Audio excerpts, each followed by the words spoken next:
स्वागत है आपका हिस्ट्री विद के में। आज हम लोग भारतीय संविधान के गठन के बारे में जानकारी प्राप्त करेंगे।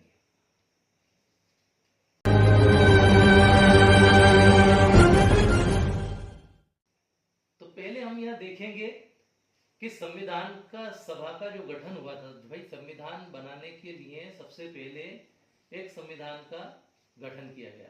तो पहले हम ये जानें कि संविधान क्या है। तो संविधान जो है वो किसी भी देश के नियमों कानूनों का दस्तावेज है जिसके द्वारा उस देश का कुशल संचालन होता है। और ये जो संविधान होता है ये लिखित और अलिखित दोनों प्रकार का हो सकता है। कहीं लिखित भी होता है, कहीं अलिखित भी होता है, कहीं कुछ बातें लिखित होती है, कुछ अलिखित होती है।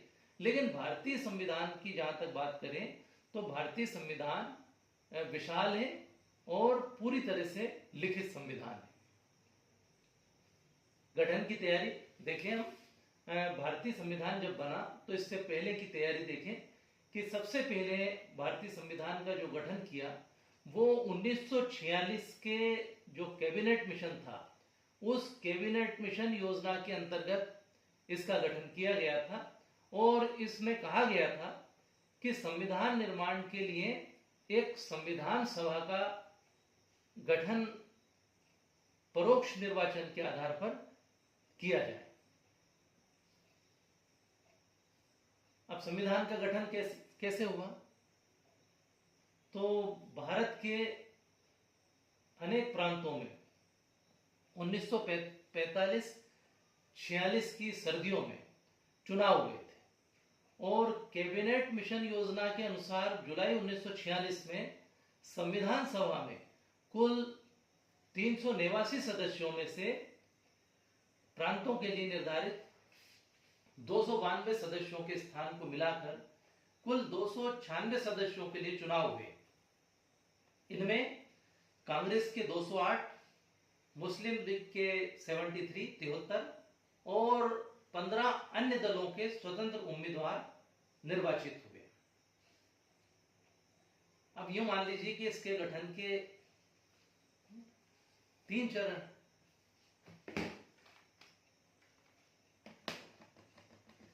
इसके 3 चरण थे। प्रथम देखें तो कैबिनेट मिशन योजना के अनुसार सदस्यों का निर्वाचन एवं 389 सदस्यों की संख्या का निर्धारण हुआ। यह पहला चरण था। दूसरे में क्या हुआ? 3 जून 1947 की भारत विभाजन योजना एवं संविधान सभा का पुनर्गठन किया गया। तीसरा, देशी रियासतों के प्रतिनिधि से संबंधित है जिसमें प्रतिनिधि अलग अलग समय में सम्मिलित हुए। संविधान सभा का कार्यकारण प्रथम अधिवेशन 9 दिसंबर 1946 को हुआ और स्थान था इसका संसद भवन का केंद्रीय कक्ष।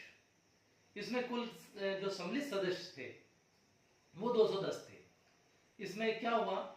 डॉक्टर सच्चिदानंद सिन्हा इनको संविधान का सभा का अस्थायी अध्यक्ष बनाया गया। 11 दिसंबर 1946 को बाद में डॉक्टर राजेंद्र प्रसाद को संविधान सभा का स्थायी अध्यक्ष बना दिया गया। 13 दिसंबर को जवाहरलाल नेहरू ने प्रसिद्ध उद्देश्य प्रस्ताव प्रस्तुत किया। अब संविधान सभा जो थी इसके सामने क्या चुनौतियां थी इसको हम देखें। जब संविधान सभा का निर्माण हुआ तो उस समय भारत में बहुत सारी उनके सामने चुनौतियां थी। इसमें एक शाही भारतीय नौसेना का जो विद्रोह हो गया था वो विद्रोह समस्या थी। दूसरा, भारत का विभाजन हो जाने के कारण एक पाकिस्तान नया राष्ट्र बना था और ऐसी दशा में शरणार्थियों की बड़ी संख्या में शरणार्थी थे, उनकी समस्या थी।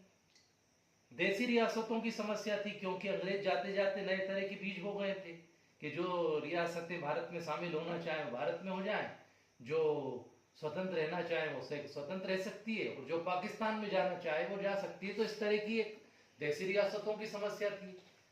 अल्पसंख्यकों की भी एक समस्या थी भारत के सामने। अल्पसंख्यक से मतलब यहाँ संविधान सभा के सामने ये बात थी कि अल्पसंख्यक माने किसको, जो संख्या में कम है या जिनके साथ जिनको पर्याप्त प्रतिनिधित्व नहीं मिला है उनको देखें, यह समस्या थी। एक राष्ट्रभाषा को लेकर के भी बड़ा विवाद था कि अधिकांश लोगों ने भारत में राष्ट्रभाषा हिंदी हो, इसको लेकर के बात कही थी, लेकिन कुछ लोग इसका विरोध कर रहे थे और वो कह रहे थे कि भाई हिंदी को हम लोगों पर क्यों थोपा जा रहा है। खासकर दक्षिण भारत के जो लोग थे उनको इस पर आपत्ति थी। तो ये राष्ट्रभाषा के प्रश्न को लेकर के भी काफी विवाद हुआ। और एक थी पृथक निर्वाचन संबंधी विवाद था, जिसके कारण भी काफी परेशानी आई। तो एक पृथक निर्वाचन यानी कि पृथक निर्वाचन का यहाँ ये मतलब था कि केवल उस एक वर्ग विशेष के लोग ही वहां से चुनाव लड़ेंगे और वर्ग विशेष के लोग ही वहां पर वोट देंगे। तो गांधी जी ने इसका बहुत ज्यादा विरोध भी किया था और बाकी लोगों ने भी इसका विरोध किया। तो फिर ये तो लेकिन चला गया, मामला हट गया ये। लेकिन ये एक बांटने वाली ऐसी इस तरह की समस्या है उस समय संविधान सभा के समक्ष थी, जिन पर एक एक करके और संविधान सभा ने विजय प्राप्त की। अब पूरा संविधान सभा का अगर ये संविधान बनने का कार्यकाल देखें तो दिसंबर 1946 से लेकर के और दिसंबर 1949 तक संविधान सभा का निर्माण का कार्य हुआ। और इसमें कुल बैठक सत्र जो हुए थे वो 11 सत्र हुए थे और 165 दिनों तक जो दिन थे वो बैठकों के दिन थे। 165 दिन बैठकों में चले गए थे। कुल मिलाकर 2 वर्ष 11 माह और 18 दिन का समय संविधान के गठन में लगा था। 26 जनवरी 1950 को भारत का संविधान अस्तित्व में आया। अब संविधान सभा का जब गठन हुआ तो कोई संविधान सभा या संविधान जो बना है पूरा वो किसी एक व्यक्ति विशेष ने नहीं बनाया। यहाँ क्या किया गया कि संविधान में यूं तो 300 लोग थे जिन्होंने काम किया, लेकिन प्रमुख कुछ समितियां बनाई गई अलग अलग काम के लिए। तो वो समितियां हम देखें, प्रमुख समितियां जो थी, तो एक तो इसमें थी संचालन समिति, जिसमें के अध्यक्ष थे डॉक्टर राजेंद्र प्रसाद और इनकी अध्यक्षता में संचालन समिति बनाई गई थी। दूसरी थी संघ संविधान समिति, जवाहरलाल नेहरू इसके अध्यक्ष थे। एक था प्रांतीय संविधान समिति, इसमें सरदार वल्लभ भाई पटेल की अध्यक्षता में बनाई गई थी। एक थी राष्ट्रीय ध्वज समिति। राष्ट्रीय ध्वज समिति जो थी वो जेबी कृपलानी की अध्यक्षता में बनी थी। और एक थी प्रारूप समिति जो B.R. अम्बेडकर और उसके अलावा अन्य इसमें 7 मेंबर थे। तो इसमें प्रारूप समिति का जो कार्य था वो संविधान मार्गदर्शन समिति द्वारा जो प्रस्तुत संविधान प्रावधान है उनका अध्ययन करना और फिर जरूरी संशोधनों के साथ संविधान सभा को प्रस्तुत करना, ये प्रारूप समिति का कार्य था। तो इस तरह से विभिन्न प्रकार की समितियां इसमें बनाई गई थी। अब प्रमुख आवाजें कौन सी थी? मैंने जैसा आपको बताया कि इसमें यूं तो देखने को लगभग 300 सदस्य थे जिन्होंने काम किया था संविधान को बनाने में, परंतु इसमें 6 आवाजें, 6 लोगों की प्रमुख भूमिका थी, जिसमें डॉक्टर राजेंद्र प्रसाद थे जो बाद में भारत के प्रथम राष्ट्रपति भी बने। दूसरे थे जवाहरलाल नेहरू जो प्रधानमंत्री बने। और तीसरे थे सरदार वल्लभ भाई पटेल, जिनका बहुत महत्वपूर्ण योगदान है देशी रियासतों के को विलय करने में। तो ये 3 लोग थे। इसके अलावा एक और थे B.R. अम्बेडकर, और इनको मदद की थी गुजरात के मुंशी ने इनको मदद की थी। और एक थे कृष्णा स्वामी, मद्रास के अल्लादी कृष्णा स्वामी। इस तरह से 6 लोग थे। मद्रास के जो अल्लादी कृष्णा स्वामी थे प्रशासनिक अधिकारी थे, और गुजरात के जो के मुंशी थे ये प्रसिद्ध, ये भी कानून के क्षेत्र के जानकार थे, तो इन्होंने मदद की। संविधान के जो सलाहकार थे और इनके अलावा उनमें B.N. राव एक प्रशासनिक अधिकारी थे, और एक और थे S.N. मुखर्जी, संवैधानिक सलाहकार थे B.N. राव, और प्रशासनिक अधिकारी जो थे वो थे एस.एन. मुखर्जी। इन दोनों का भी बड़ा महत्वपूर्ण योगदान था। तो ये कुछ लोग थे जो महत्वपूर्ण थे। यूं तो 300 सदस्य थे, अलग अलग प्रांतों से लोग लिए गए थे और मध्य प्रदेश से भी जैसे बहुत सारे सदस्य थे।